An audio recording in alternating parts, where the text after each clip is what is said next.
A grande vilã dessa história chama-se Lilian Aragão. Essa mulher é o cão. Ela é assediada moralmente pela Lilian Aragão. Ela faz magia negra com todas as pessoas que ela quer tirar do caminho para prejudicar. Aí ela passa a falar pra Juliana Aragão, falando assim, ó, você depende da gente, você não serve para nada, você é uma porcaria, você é imprestável. Fica falando isso pra ela sistematicamente, ao ponto de chegar e tentar interditar a menina. Inclusive, a Lilian Aragão, que é a filha deles, faz a mesma coisa com ela. A Lilian detesta o Dedé, eu já falei isso várias vezes.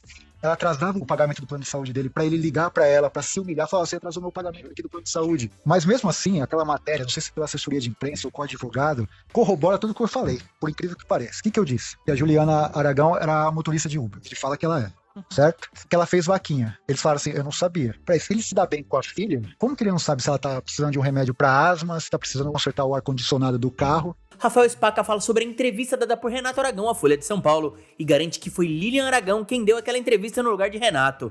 Spaca conta ainda mais detalhes sobre as coisas que Lilian Taranto, a esposa de Renato, faz nos bastidores com Juliana, filha do eterno Didi, e com Dedé Santana. Não esqueça de se inscrever no canal, ativar o sininho das notificações e deixar o seu gostei. Então agora vamos pro corte. A Juliana Aragão, você declarou lá no podcast do Pedro Bexiga que a Juliana, ela não tem praticamente ajuda ali do pai, né? Que ele escondeu ela, provavelmente por ela ser homossexual.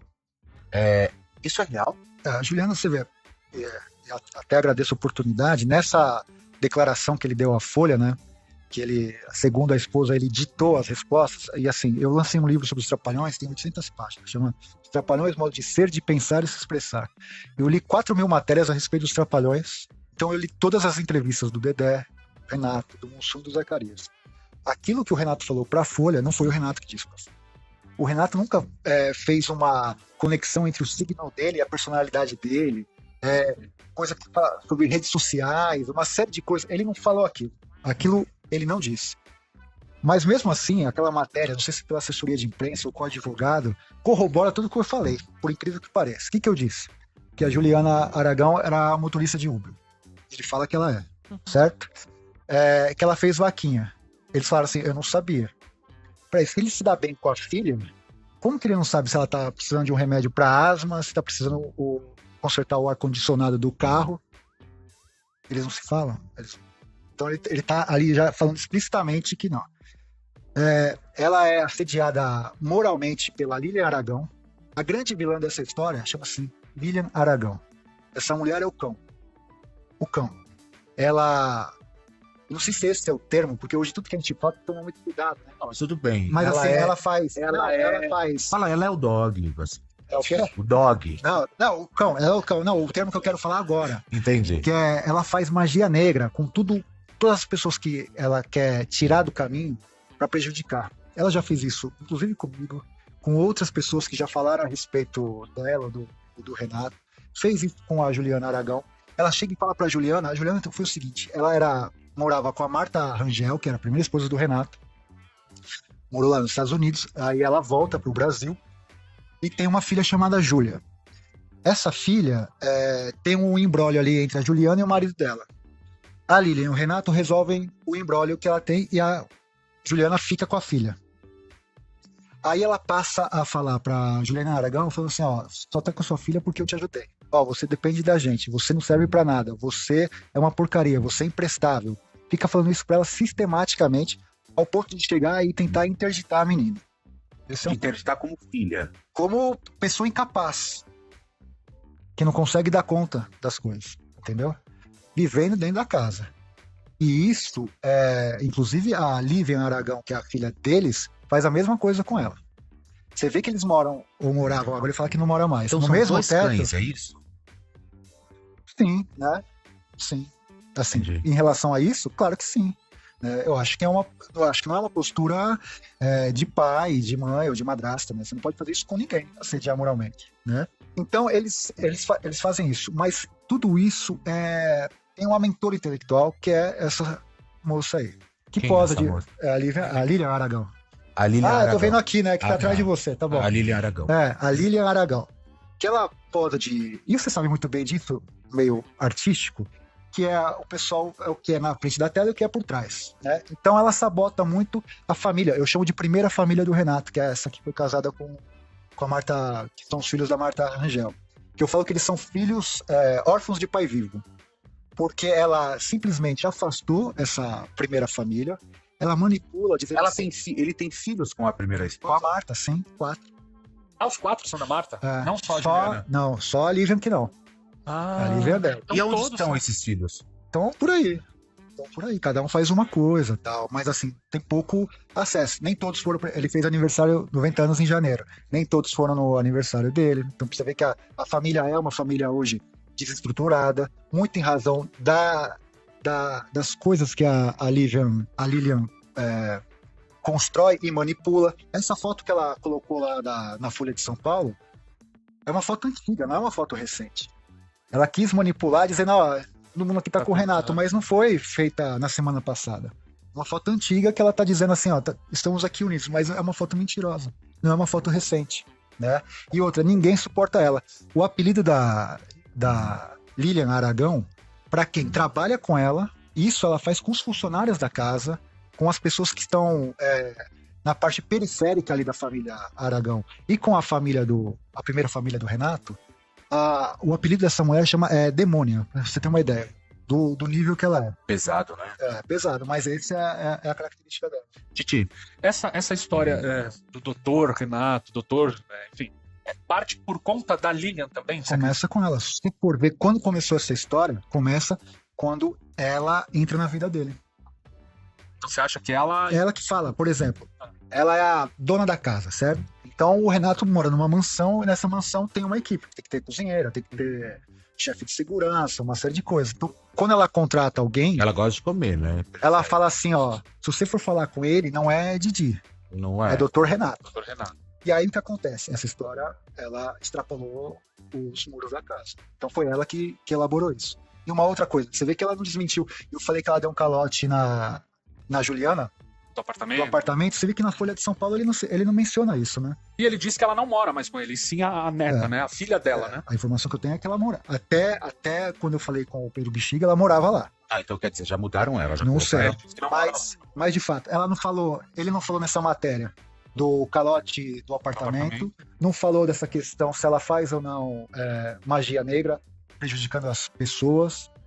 Uma série de coisas que eu falei ali, ele não tocou. Agora, ele confirma que ela é Uber, né? Falou Ele disse da que ela gosta muito de animais Não, e ela era Uber Pet. Não, o absurdo é que ele falou assim, Justificou. como ela gosta de dirigir, ela foi trabalhar como Uber. Você acha que entra isso? Então, eu gosto de dirigir, eu vou mas ser motorista. Tudo bem, ela gosta. Por que ela não foi ser motorista, então, do próprio pai?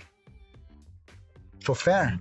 Mas Sim, não, mas você Doutor trabalha Renato, doutor Mas- Renato. Mas entra, você acha que assim, você consegue entender, falar assim, que ela gosta tanto de dirigir que ela foi trabalhar como Uber.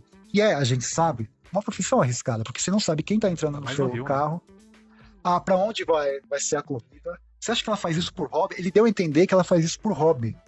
Como ela gosta de dirigir, ela foi ser motorista de... Então, assim, são coisas que foram ditas na matéria. E, assim, a Folha errou porque ela tinha que ter me ouvido pra fazer o contraponto. E não me deram essa oportunidade. E eu agradeço vocês por ter essa oportunidade de falar, assim. Tudo, do começo ao fim, é uma tremenda cascata, sabe? Daí vem falar do Dedé. Cara, assim, a Lilian detesta o Dedé. Eu já falei isso várias vezes. Ela atrasava o pagamento do plano de saúde dele pra ele ligar pra ela, pra se humilhar, falar, você atrasou meu pagamento aqui do plano de saúde. Ah, tá bom, vou fazer. Eu queria saber os outros irmãos da Juliana, como que eles veem toda essa história?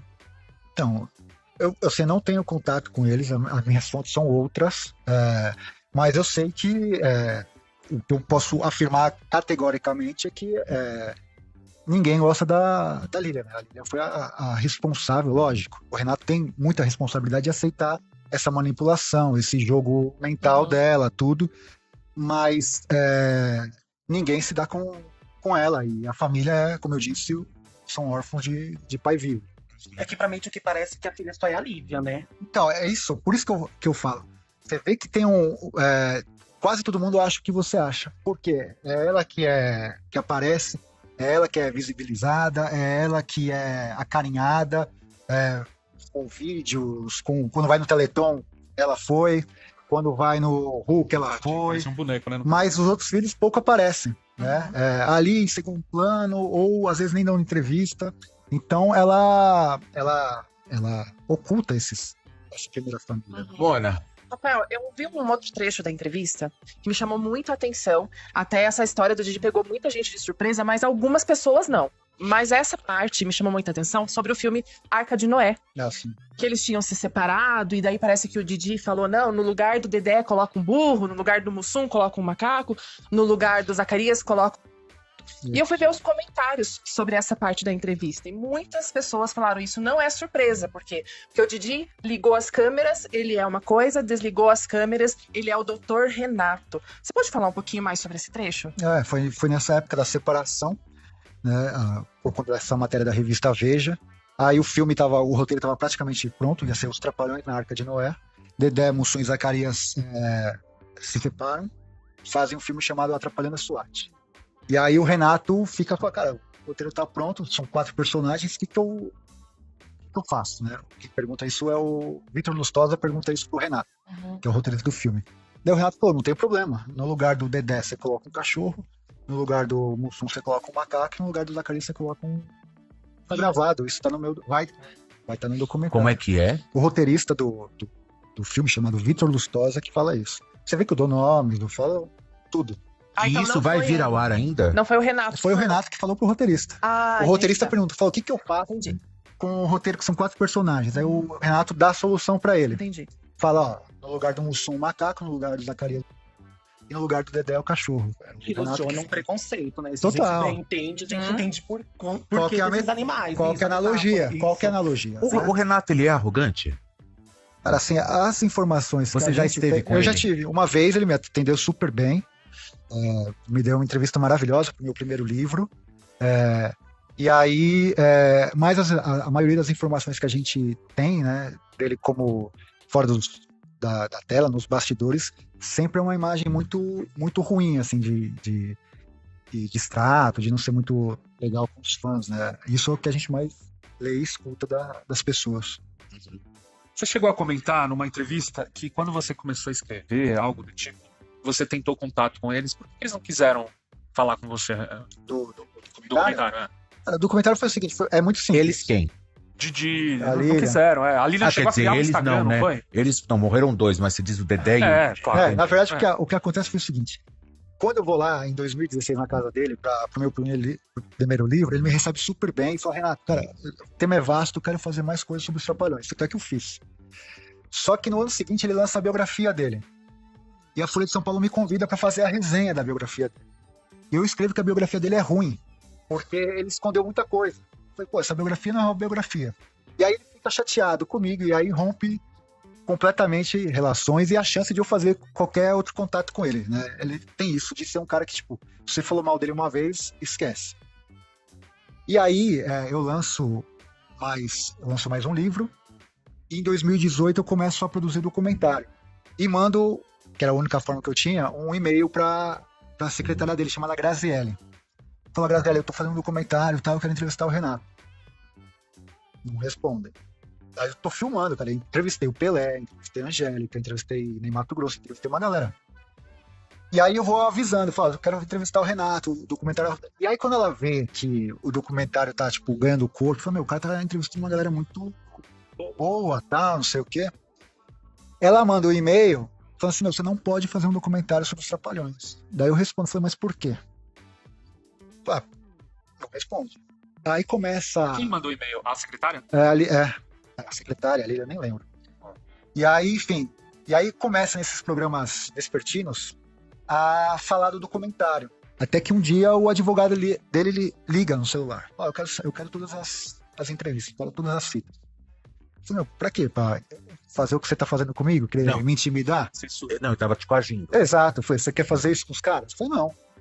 E aí, como eu não recuei, ao contrário, eu fui pra cima, eles pararam e viram que eu não tinha medo tal, e então aí a espera de tocar e vamos ver o que eles vão fazer. E o documentário vai sair? Eu quero, então, o que eu tô buscando agora é investidores, porque eu fiz tudo na raça, né? Eu mesmo financei todas as gravações, as idas ao Rio e tal. Eu não tinha feito cinema até então eu não sabia que era um custo tão elevado de edição, de matéria, essas imagens de acervo, Por né? que você não joga no Brasil Paralelo? Então, eu recebi aí um contato deles, tô aguardando uma resposta deles. Eu sei que, assim, depois desse episódio, muita gente tá falando que quer investir, que quer ver o documentário, fala que é o documentário mais aguardado e mais falado da história do cinema nacional, isso sem modéstia, porque você não tem paralelo. O documentário não existe, Como chama o documentário? Chama Atrapalhada Sem Fim. Que é disso, né? Porque a vida é cheia de nuances, né? Então, ela tem coisas boas e tem coisas ruins de todo mundo. O que é humano e o que é saudável. E a minha história é justamente humanizar os Trapalhões. Não é um documentário chapa branca. É um documentário jornalístico. Né? Eu amo os Trapalhões, repito. Mas você humaniza os Trapalhões, trazendo todas essas informações. Eu acho que isso é humanizar, sabia? Você falando que a Lilia é o cão, enfim. Não, isso não tá no documentário. Isso não tá no documentário. Tá bem humanizado. Não tá. Não, ela não faz parte do documentário. É que essa história da Juliana veio por conta do Pedro Bexiga, lá do Salada e tal, que eu falei, cara, que coisa maluca, né? Esse tipo de que é o quê?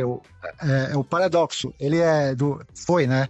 O grande cara do Criança Esperança, embaixador da Unicef e tal, mas assim, no próprio teto, Ô, Rafa, tem uma filha com... Você se decepcionou por ser fã? Não, então é isso. Eu acho que isso aproxima, isso é humanizar, entendeu? Por mais que o Felipe tenha brincado com a situação, mas eu vejo isso. Eu acho que é uma coisa humana. Todo mundo erra e todo mundo comete falhas. Então, se você faz uma coisa muito chata... Por isso que eu falei mal do livro dele, da biografia. Porque quando eu li, eu tive que olhar na capa para ver se não estava lendo a biografia de Jesus Cristo. Até porque ele não tava falando, não tinha um defeito no livro. Daí não é biografia, né? É uma agiografia. Aí é publicidade. Exato. Então, quando você mostra essas derrapadas, tudo, você vê esses documentários gringos, mostra e humaniza os artistas, né? Você vê que tem uma série de coisas, as pessoas mostram as suas fragilidades, as suas virtudes. Isso é uma coisa que você cria uma conexão com aquele objeto de estudo. E a ideia é justamente isso, né? Se você mostrar a briga dele, como eles se dizem, entendeu? Não é que tudo foram flores. A vida é cheia de altos e baixos, né? De reviravoltas, de Desafio. Uma montanha-russa. Cara, isso é o gostoso da vida, né? Às vezes você tá em queda, depois no outro dia você tá melhor. Isso é o grande Um dia você não barato. tem nada, no outro dia você ganha na Mega Sena. Exato, não é? Muito obrigado por ter ficado comigo até o final desse vídeo. Não esqueça de se inscrever no canal, ativar o sininho das notificações e deixar o seu gostei. Todo dia tem um corte novo pra você. Dá uma olhada no canal, tem muita coisa legal já. Até amanhã.